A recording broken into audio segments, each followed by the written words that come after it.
Hello, and thank you for joining me on Redeeming Thunder. My name is Erica, and I'm here to give you a wonderful prophetic word. This word was given to me on 7/19/2024. This word is to manifest on earth as it is in heaven between March and April 2026. Now, of course, if you're watching this prophetic word in the future, just know that it's going to manifest in the March and April time frame of any given year. Okay? If you're in the alignment, the divine alignment of the appointed times. Now, there is a harvest coming, and it's called the latter rains. And it's a place one goes forth from. In other words, the Most High is redeeming you. He is saving you from drowning. Hallelujah. So, this word came to me through a dream. And so, I'm going to dive in. In the dream,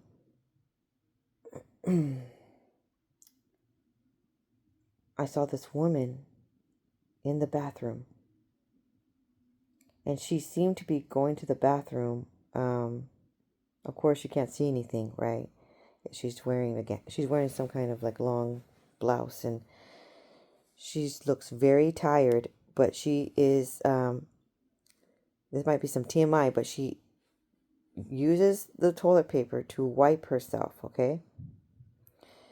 And she realizes that she is bleeding because she sees some blood on the toilet paper. And then she realized how urgent matter this is because she was also pregnant and bleeding. And you know, with pregnancy, you shouldn't be bleeding. It's not like the person's time of the month or anything. So, as she had just more and more bleeding going on. And so now she was becoming nervous. And she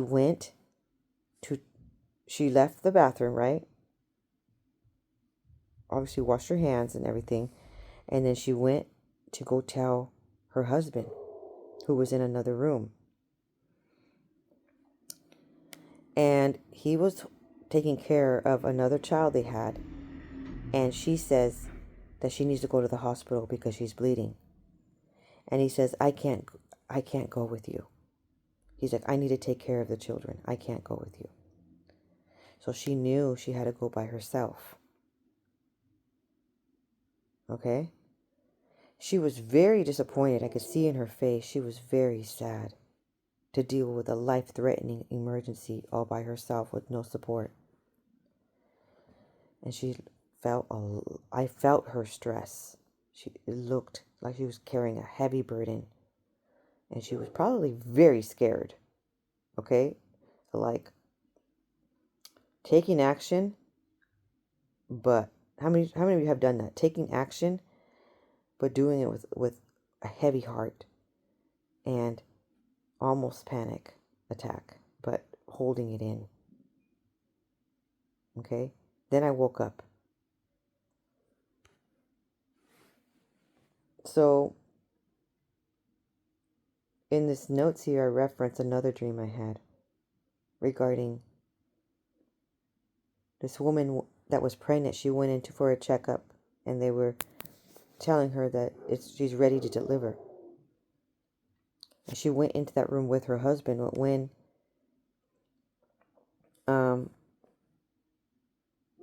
there were some nurses and doctors in there, and on the side wall, a portal opened up. And this nurse went in there. And meanwhile, there was some ancestors that were snickering in the corner, other portal. And there were about 3 of them laughing at this couple's misfortune that was going on.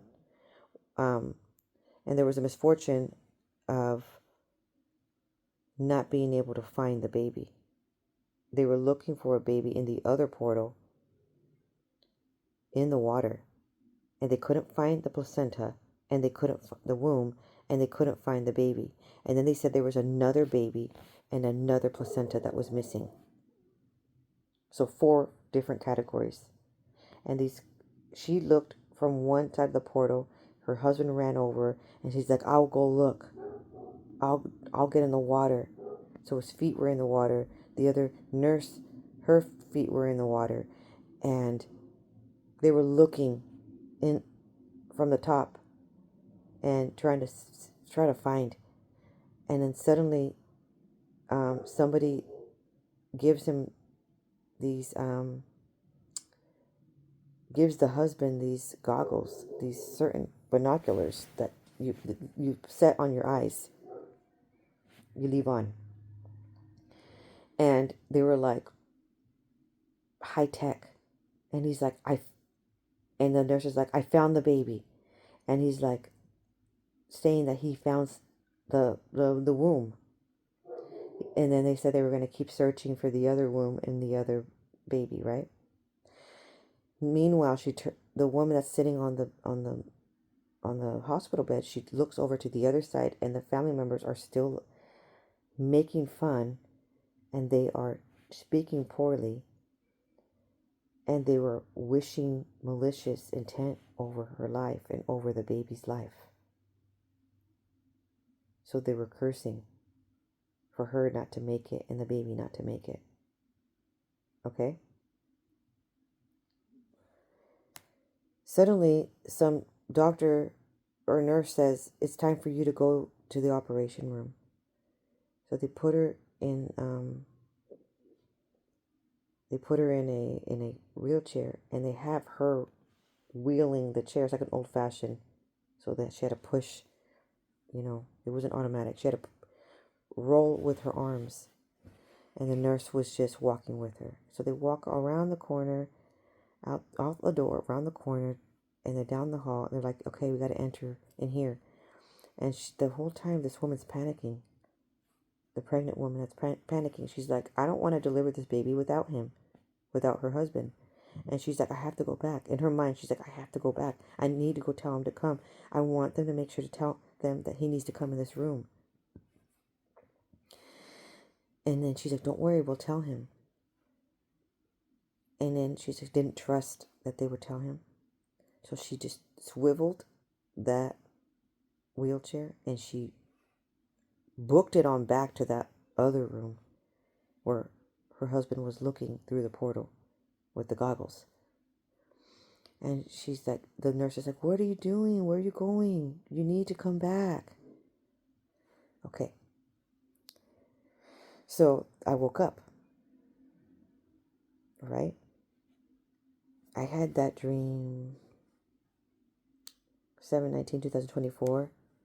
But in all reality, this dream of bleeding,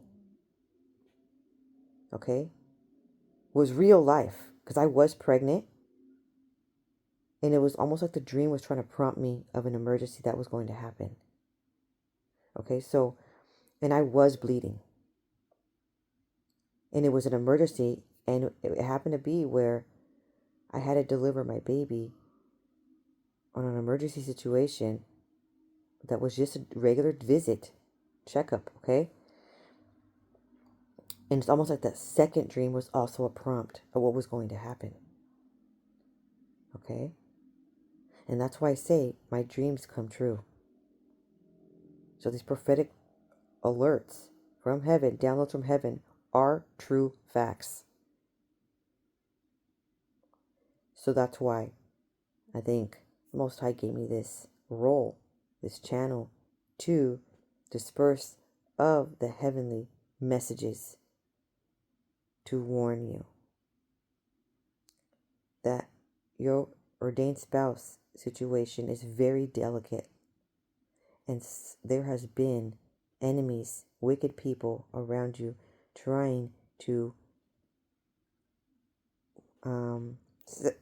excuse me, sabotage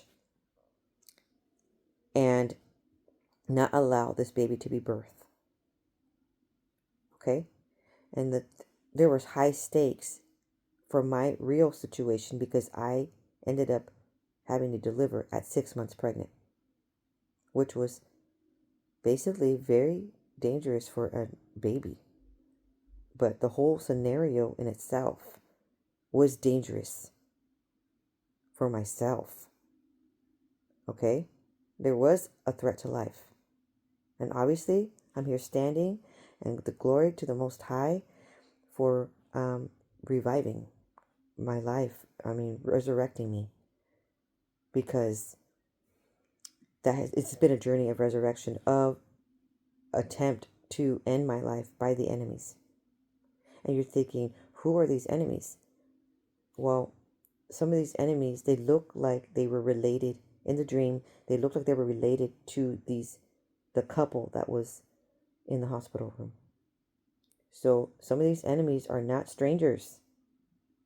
They're literally your family members, your close friends. It could be that are jealous of what you have and what's the beauty that's going on in your life.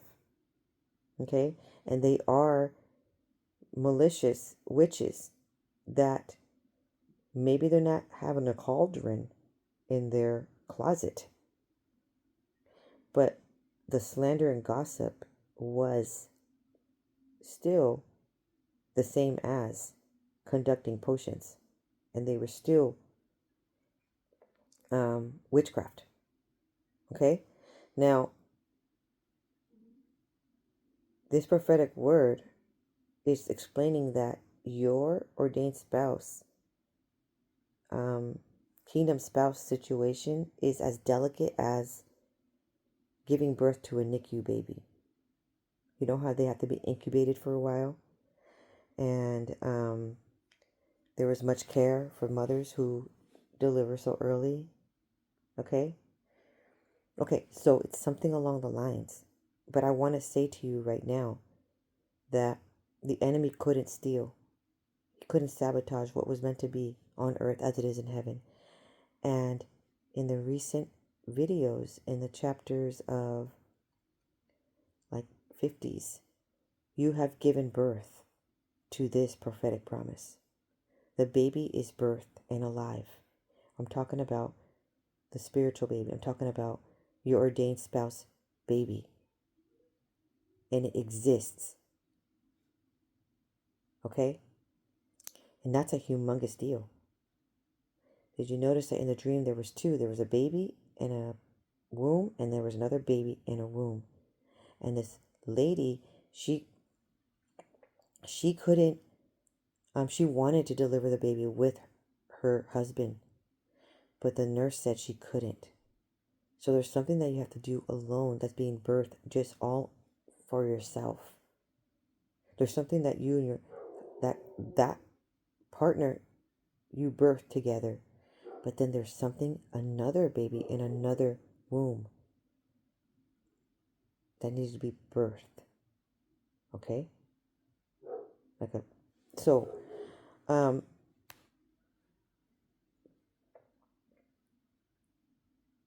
so now I wanted to mention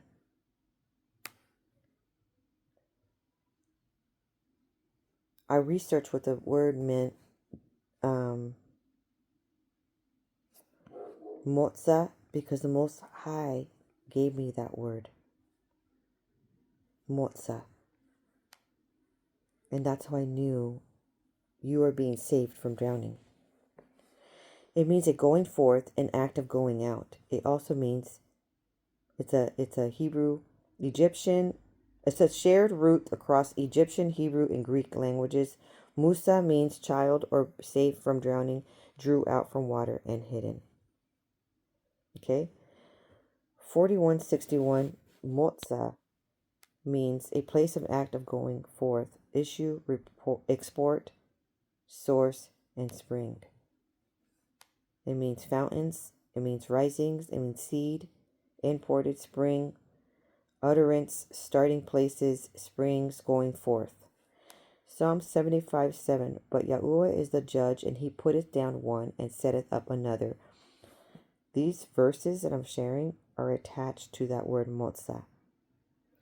Hosea 6:3. Then shall we know, if we follow on to know Yahuwah, his going forth is prepared as the morning, and he shall come unto us as the rain, as the latter and the former rain unto the earth. So this gives vibes of when there was the flood, the Noah. Now we are in the times of Noah. It's happening all over again. Okay? So, but let's talk about in reference Noah. There was, it said here, come unto us as the rain, as the latter and former rain unto the earth. Remember when the entire earth flooded? You want to know that, you're asking the question, excuse me, how in the world did the earth flood by just the rain falling from the sky? And I'm going to tell you that it wasn't just that it flooded from the rain falling from the sky. Okay? There is a latter rain. And what that means is it came from inside the earth. In the earth. And water gushed upwards. And rain fell from the sky downwards. And that's why it flooded so quickly. And dispersed throughout the entire world. Okay? The earth. So, now I want to explain in the morning. This is the Benson's commentary. For his going forth to visit, deliver, and comfort his people, to manifest himself to them, to refresh and to save them, or his going forth before his people, in his gracious, faithful, holy, just, and wise providence, for their benefit and comfort is prepared as the morning. What this is saying is that the Most High is increasing light. He is bringing in beauty into your life. He's reviving. Okay? And he is bringing in joy. And that is such a wonderful gift because it's coming straight from heaven. Wonderful, wonderful. Hallelujah. So it's talking about joy.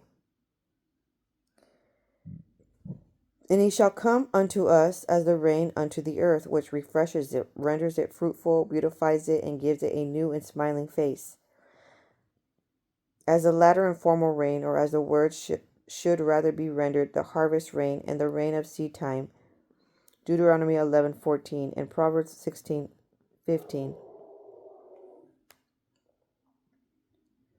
These expressions convey a notion just the reverse of the truth. Okay, so for what our translation here terms is the latter rain is literally, as the bishop terms it, the crop rain, which fell just before the season of the harvest to plump the grain before it was severed. That is. So it's giving a time frame on when you're going to be experiencing grand joy and entering into your morning. And by just looking at our Gregorian calendar, okay, besides the Hebrew calendar, in the Hebrew calendar, we are in the month of Adar and entering the month of Nisan, which is in the new year. That is between March and April. We all know March, April, May, there's a lot of rain, right?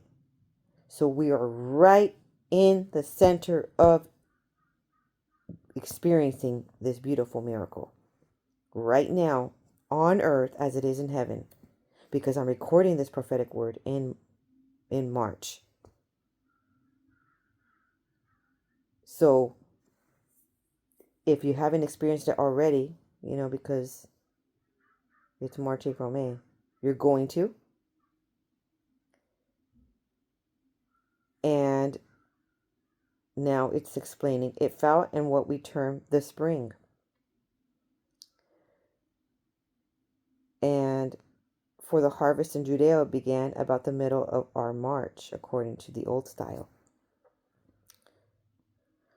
And we term the former rain, which is literally the spring rain, before, as the flowers blossom, right? Or even the fruit trees blossom. Or the rain which makes to spring fell upon the seed newly sown, and caused the green blade to shoot up out of the ground. That is, it fell about the end or middle of our October. So there was a former rain, which is in October, and now there's a latter rain, which is in the spring. Oh, excuse me, I said it backwards. The October, which we consider the latter end of the year, okay? And the former rain, which is right now in the spring. These rains of the seed time and harvest are of the early and latter rain. So when it's seed time and harvest in biblical times, and it's talking about when they harvest, when they plant, and when they harvest the crops, for the topics of judgment and even miracles, breakthroughs, it happens at the same time as the harvest season of the crops. So that's why it's very important to understand these keys. This is a key right now that I'm giving you. And you're like, when is my rescue going to come? I can't take it anymore. This is just so much weight. And you're getting desperate now. Okay? Don't get depressed. Start rejoicing. Why? Because if you're listening to this word in March, in April, okay, and even in May, because it's still raining during that time, you're in the best appointed times if you're sitting in divine alignment, okay, to receive your promise on earth as it is in heaven. So there's like no more wait. You'll be living it. You'll be seeing it. It will be tangible. You'll be able to feel it. It will be right in front of your face. Okay? And then it has this detail when it spoke about it. James 5:7, when it references the order of the husbandman's expectations. Who is the husbandman? The husbandman is translated as a tenant or farmer in the New International Version, as a vine grower in the New American Standard Bible. Workers often tended absentee estates, and if the owner had no heirs, the workers would have the first right to the land.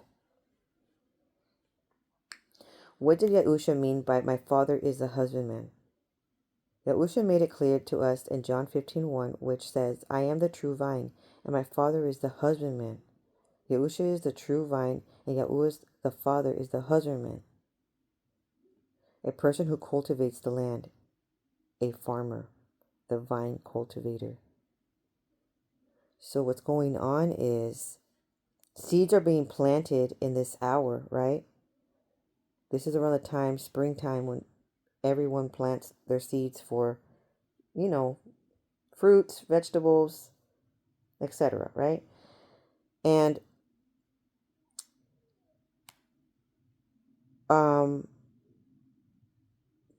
not your heavenly Father is stepping in. Why do I say this? Because we're in the Hebraic year 5786, and that means the number 6 means is the word vav in Hebrew, and it stands for a hook, and it literally means to hook heaven on earth, and it literally means the hand of Yahuwah is upon the matter. Your heavenly Father, Yahuwah, hand is upon the matter. He's orchestrating, and he's making sure that the seeds are replenished with plenty of rainwater okay, of his spiritual fountains, springs. And he is flourishing. He's going to cause this ordained spouse situation to flourish right now in these months. Okay? And so one can be like, what does this entail? I'm specifically speaking to this group who can understand that maybe your prodigal spouse is coming back to you.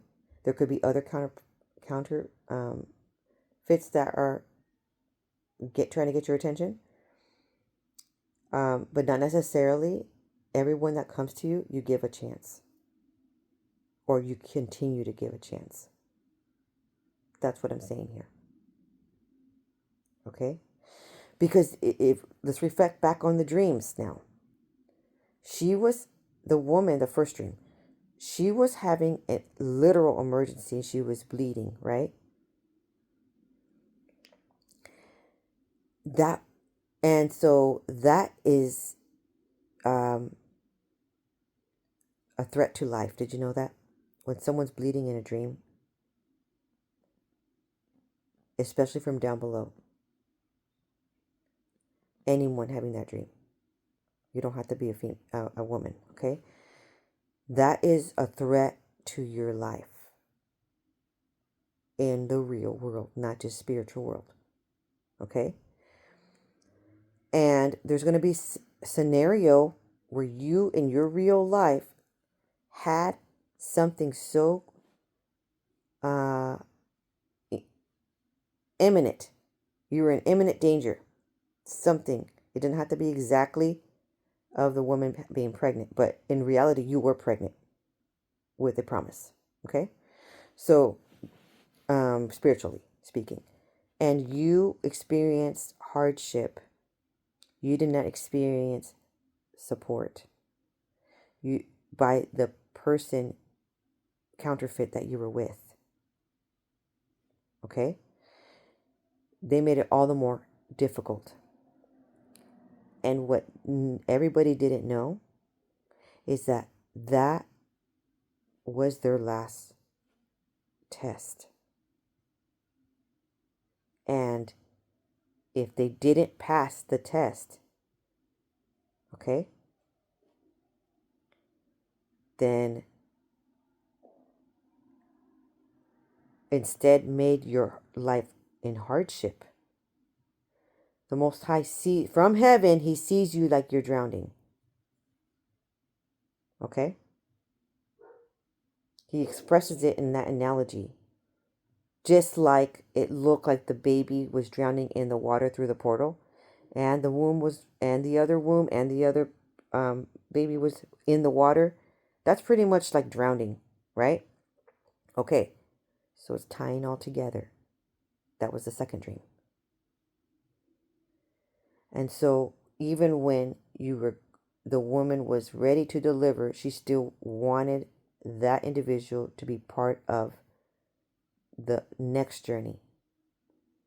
But the nurse said, no. Usually when there's people in a dream and you can't see their face, they're usually divine helpers in your life. That are actually angelic beings. Okay? And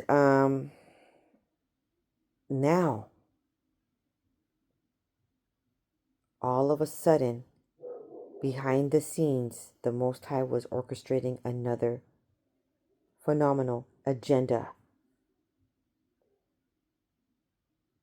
And I'm saying this very slowly because a lot of you are just hearing it for the first time.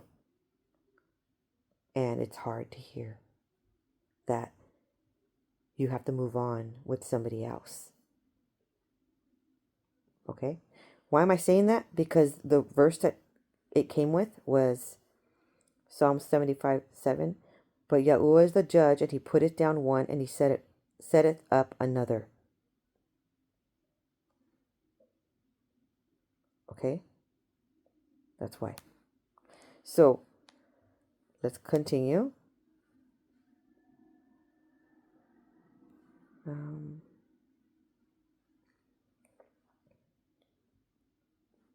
To the fountains of water of life, as another prophet saith.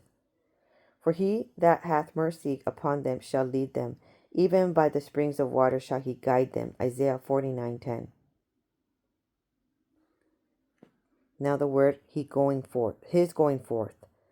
That is, the going forth of Yahuwah is prepared, firm, fixed, certain, and established. That's what that word means.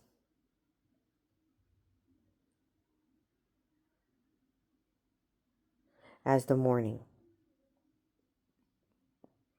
Before Yahuwah had said he would withdraw himself from them, now counterrise. He says that he would go forth. He had said, in their affliction they shall seek me early or in the morning. Now he shall go forth as the morning. They shall seek him. They shall seek for him as they that long for the morning. And he will come to them as the morning, full of joy and comfort, of light and warmth, glorious in radiance, which shall diffuse over the whole compass of the world, so that nothing shall be hid from his light and heat. He who should so go forth is the same as he who was to revive them and raise them up.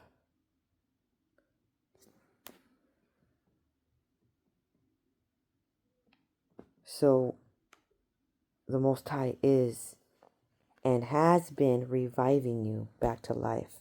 And maybe you didn't have to have surgery in a hospital, right? But you were down in the low, unhappy. Okay? And he saw you from heaven above. And he saw all the attacks while you were in fragile state of giving birth. Maybe you weren't giving birth to a literal baby, but you were pregnant spiritually pregnant with a promise. And you still were enduring a bunch of hardship from many angles, that it was just, others looking in on you were like, this is out of this world, what you're going through. It's like, it did not make sense to them. But the ones that either they abandoned you or they added to the strife. And they saw that you were dealing with all that, and you still, for the most part, held your composure. For the most part, were stoic. For the most part, was loving kindness. And you were in prayer and consecration for their souls. Okay? So,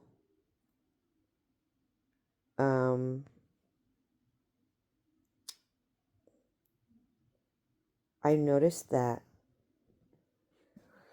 when the Most High is delivering you from your enemies, and you still love those people, okay, you could still have kindness towards that coworker that made your life strife. You could have still had, you don't want any hardship, or, you don't want death to come upon anyone. You sincerely cared about them, even though your loved ones and or family members or friends did not give you the same. Not even, for some of you, let's talk about the spouse. The counterfeit spouse that you were with. Or maybe not anymore, but you were for a good while. Okay? The Most High did not forget. And he saw you crying out for help. And you knew if you reached out to all the other people, they would not help you. So now the husbandman is coming. And he has the greatest plan for your life. Greater than you could ever think of it for yourself. And he needs you to come into an agreement with it. That's how these miracles manifest into reality. He needs you to believe and have faith in him. And you are all the more grateful for him reviving you. Okay? And this relationship that's coming into your life is quite fragile, like a NICU baby would be. So you're not going to go and be alerting and telling the whole world when it's finally happening to you. He has said hush. Okay? He doesn't want you to share and until it's, he put a ring on it and you actually, walk down the aisle and married. So in a way, I almost feel like you guys may have to elope. I mean, it could be. You don't make, but he also mentioned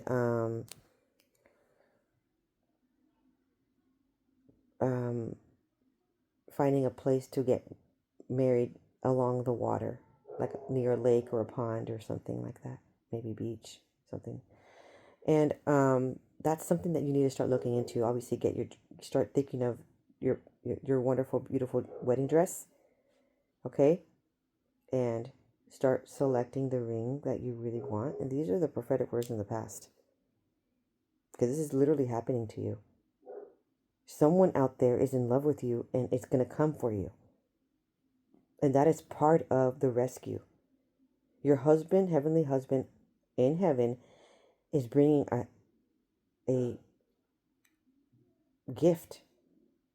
And it's going to be a husband on earth that truly values and will be that protective, stable, grounding force support.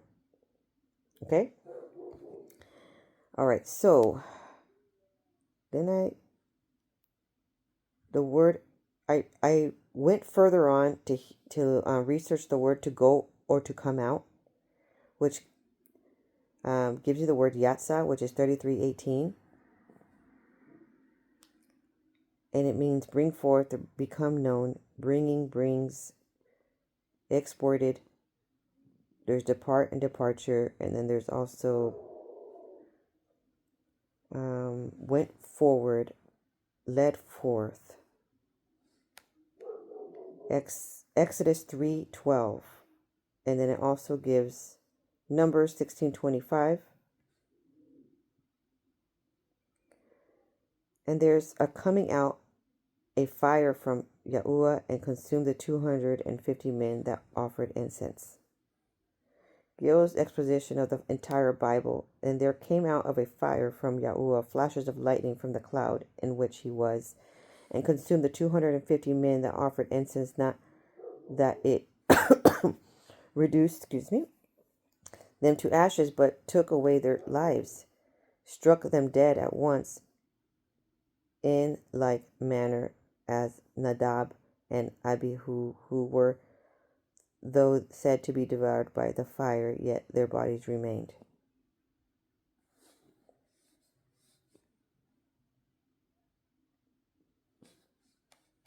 Okay, that sounds quite severe. Genesis 24:5. And the servant said unto him, Peradventure the woman will not be willing to follow me unto this land. Must I needs bring thy son again unto the land from whence thou comest? The Kil and Deli Zek biblical commentary on the Old Testament. Before taking the oath, the servant asked whether, in case no woman of their kindred would follow him to Canaan, Isaac was to be conducted to the land of his fathers. But Abraham rejected the proposal because Yahuwah took him from his father's house and had promised him the land of Canaan for a possession. and he also discarded the servant if that should be the case, from the oath which he had taken, in the assurance that Yahuwah through his angel would bring a wife to his son from thence. Okay, so it's talking about the person that the Most High is sending for you. He has selected somebody, but if they don't take the call, like when the servant of Abraham was looking for a wife for Isaac, and he ran into Rebecca, right, at the well with the camels. And she could have said no, you know. Everybody has self-will. But that's what he's saying. If he keeps going upon the land and the kindred, so he's talking about the kindred, he's talking about someone that believes and is serving the same deity and is following his commandments, which is the Most High, Yahuwah. And back in the day, it literally was their second, third cousin, stuff like that. But in this day and age, we're not doing that. It's more so who is a believer and a servant of the Most High. Okay, so he's saying that what if I go upon meet woman upon woman upon woman and nobody is taking the call? Should I just bring Isaac next time? Because, you know, it's kind of like bold to say, yes, I'm going to take Yahuwah's choice for me, and you've never seen them in person. Right? You're like, can you commit to that? Of course you can, because you're going to pick someone that you're going to think is handsome or beautiful. Right? He's going to pick of your taste. He knows everything and everything about you. He knows how many hair strands you have on your head. He knows what you more than you know yourself. He's going to pick someone that you're going to be able to be attracted to physically. Not just do a ordained marriage and you don't have any say. Of course you have a say. Right? It's your choice whether you want to continue to stay with the individual that is pretty much causing some drowning feeling, right? Or abandonment or neglect. And you're having to get into your masculine role all the time. And you're calling it leadership, but really it's masculine.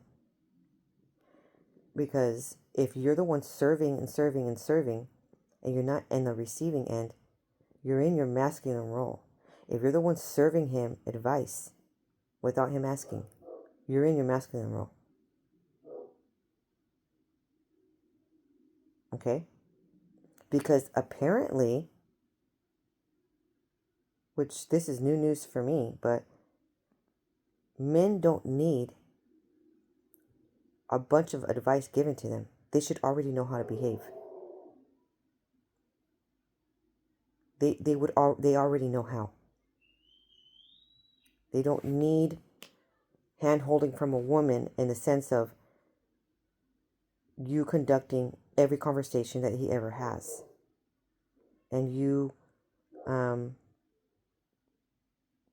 he is supposed to be the head of the household and leader. He is supposed to have a balanced nervous system. And he is supposed to be the one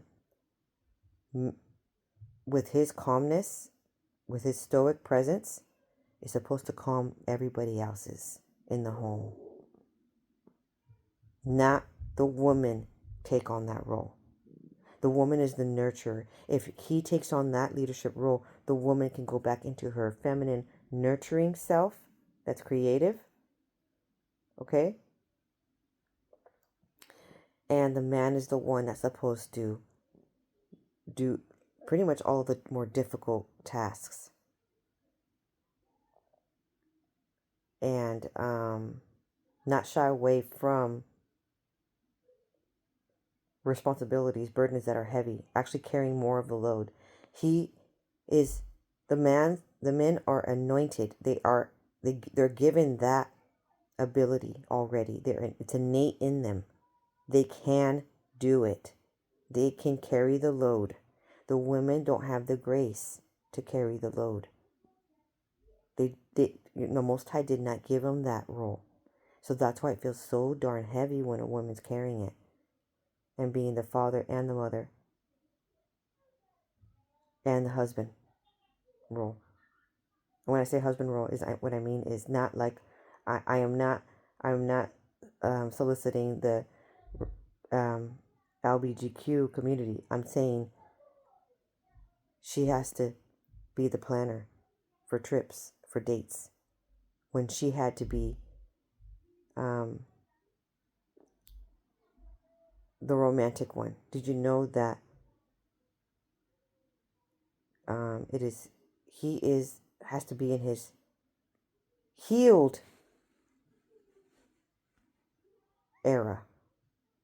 When man is in his wounded child era, okay? When a conflict arises, it will be like they want to punish you for stating what you need, or they feel violated. I'm not talking just a man, I'm talking about women as well. That's why this was the whole time of healing and learning not to react to certain abusive traits. One could, in a negative sense, react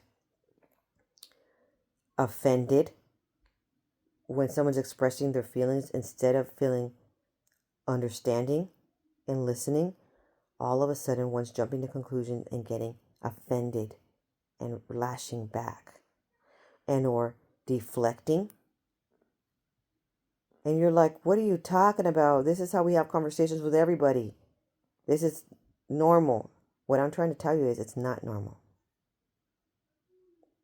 Nobody's supposed to just dismiss what you just felt or said. Nobody's supposed to avoid the conversation. If you're hanging around people like that, that's not your good circle. How are you supposed to heal if you're still hanging around with people that are doing all of those negative traits? They're not prepping you. They're not helping you into your destiny. Because when you get into this ordained marriage, you can't have those traits. You can't be comfortable in getting offended and never letting them say a word, because everything they say is offending. Right? Let me give you an example.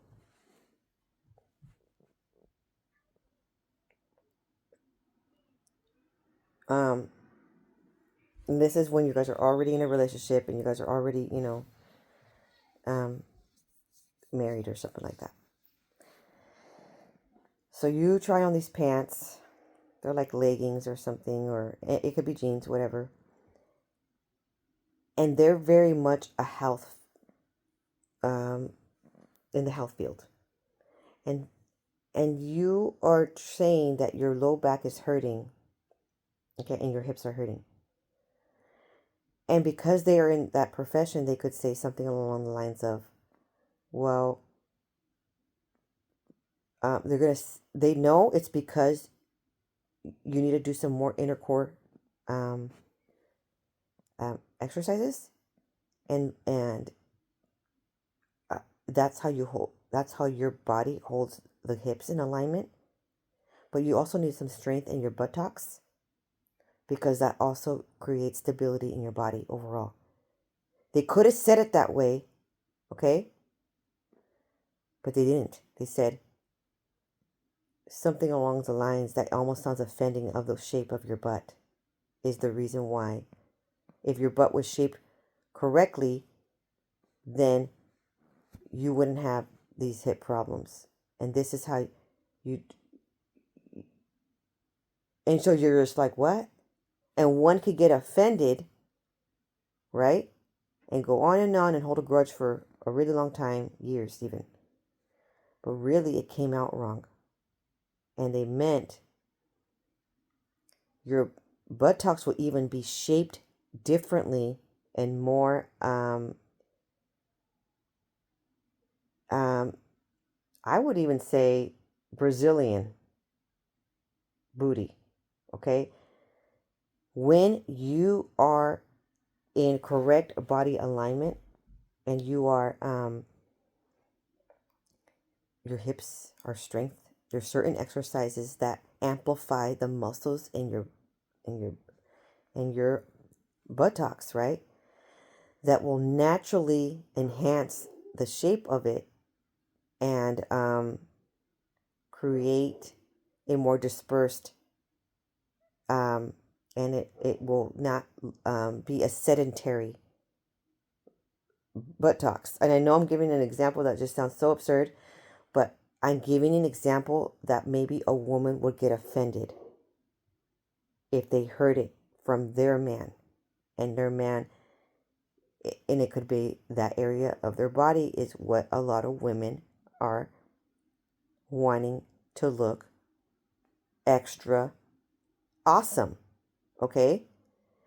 And so your guy could, with his lack of explanation, of ability to explain, could state it wrong. And you have to be able to not get offended and stay in that offense and respond with offense. You have to understand that not everybody's perfect, and you're not perfect. You're probably going to make mistakes as well. But it's how you respond when the other person's making a mistake. Do you understand? Are you understanding in a kind, understanding manner where you are able to filter? Or are you then going to attack and then say an insult to get back? And it's like, going at it with a revenge. Okay? So those are the things that need to be healed. Okay? And all of it roots from a childhood wound situation. Because when you were a child, someone just blatantly tried to insult you, and it was on purpose. And they never said sorry, possibly. And they didn't try to reiterate. They just left it as that. And you got left with a lot of resentment. And you could have gotten left with a lot of abandonment. It felt abandoning. It felt neglectful. They didn't try to replace it with some kindness. But it could have also been abandoning. Maybe in the past you could have had like a situation where it was, you express your feelings and they just didn't give you no eye contact. They just shrugged their shoulders. They didn't even care. And you're trying to express to them that what they're doing is hurting you, and they didn't want to hear you. I lived in that childhood. Okay? Where I didn't have parents that knew how to communicate the proper way. But one could enter into adulthood relationships and carry on a lot of those wounds. So you're responsible, and your ordained spouse is responsible. Okay, even counterfeits, they were responsible for healing. And they didn't do it, right? The counterfeits didn't do it.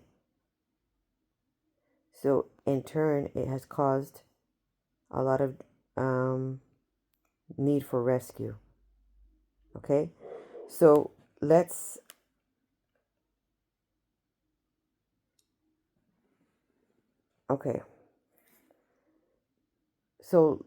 understand that everybody has a choice to heal or not to heal, and and these individuals, the ones that were selected, and he has given you confirmation about, and there was a revamp. There was New Beginnings series, so that there was New Highways, and then there's a revamp. That means there's a replacement spouse.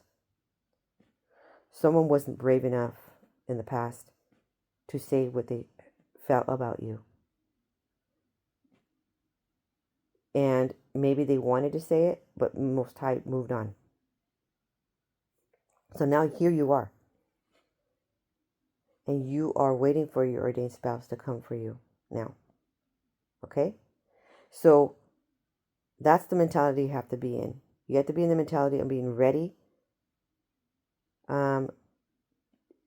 to have healthy conversations, okay, with people that doesn't come and root from if you're a woman, masculine vibes, but it roots from vulnerability, from saying how you feel, and pausing. A lot of it has to do with pausing and let the man step it up. Okay? Let him fix. Men, masculine men, that he's the one that he's sending you, true masculine men, is not about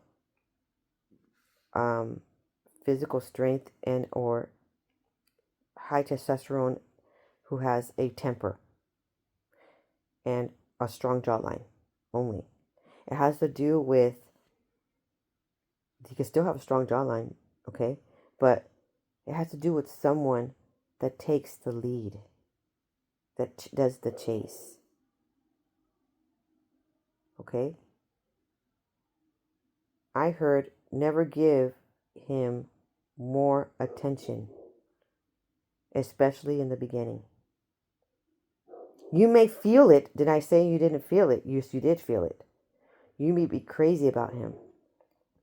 Let him plan the dates, okay, when the time comes. And when he plans the date, and let's say there's no communication day after day, and you plan for a date on Friday, and he told you on Tuesday, but he didn't send no text, no phone call, all those days. Don't text to remind him about the date. He's supposed to be excited and remind you about the date. And then he's supposed to communicate with you. Give him up until 3 hours before of the actual day. And if he did not say anything, you move on with a different plan. You're like, but we already planned it. Doesn't matter. You made other plans and you actually go out and you do something fun. Because that's how you teach someone to treat you. Okay? That's how you have high standards. You do not do the chasing. And you make sure that that person is doing proper, punctual communication, and you're not begging. Okay? Because this is how you weed out. And this is how you're not, don't tell me that last minute this and last minute that, and you're going to feel rescued. No. The whole time of learning about each other and dating each other is setting the tone. That's why they then convince you to then want to marry them, right? Okay. So stop trying to convince yourself and doing all the work and bending over backwards and, let's say it was his, you guys were talking and chatting, but he's never made a date, and all of a sudden his birthday's coming up, and you're like, I should give him a gift. He needs to know how much I care about him. I'm a really giving and cherished person. He needs to know my value, and by me giving is how he will know it. In a male's perspective, it does not give that vibe. You don't want to give desperate vibe. And you want to overgive. You are the receiver. You are the queen that receives. You are supposed to be the one that receives gifts. If he didn't do it all that time, he's not in his true masculine. That means you don't want that type. That they're not in their true masculine. Okay? Because if they're not in their true masculine, you're going to be creeping into your masculine. And you're not supposed to. At any point in time. And a lot of you have to heal from that. Coming out of your masculine era. And you need to enter into your feminine. This is the only way. Because some of it has to be with a new mindset. Of not feeling like drowning. You need to not feel like drowning by also you not partaking in the same behaviors that you once did to maintain a relationship. You doing more is not keeping the relationship. It's making him stay in his feminine. Okay? So understand that you are precious treasure. And you deserve to be rescued. And you do not have to hide away from being vulnerable and or needing love and affection, needing security and comfort, needing stability and grounding force. You need certainty. And every day. And you're not going to be the one this time enforcing to take it, figure out how to grab it from that person. This time around, that person is going to just provide it for you. And so it's going to feel like you're sitting at your throne receiving. And you're not the evil queen of hearts. Okay? You are the Esther. Knowing that you need your man. You need him to accomplish these things, to protect you, to comfort you. Okay? And you are going to verbalize those things that you need. And then you're going to stay quiet. And you're going to pause. You're going to ask for a hug. You're not going to go and run and give free hugs. You understand? You're going to not open the door for yourself. You're going to wait. Pause. If that's all you can think, if that's all you can remember in this entire video, remember that I said pause. Okay? All right. Well, thank you so much for joining me. Don't forget to like and subscribe and send to those who need to hear this prophetic word. Thank you so much for those who have been sowing into this ministry. May Yahuwah bless you 1,000-fold. Shalom.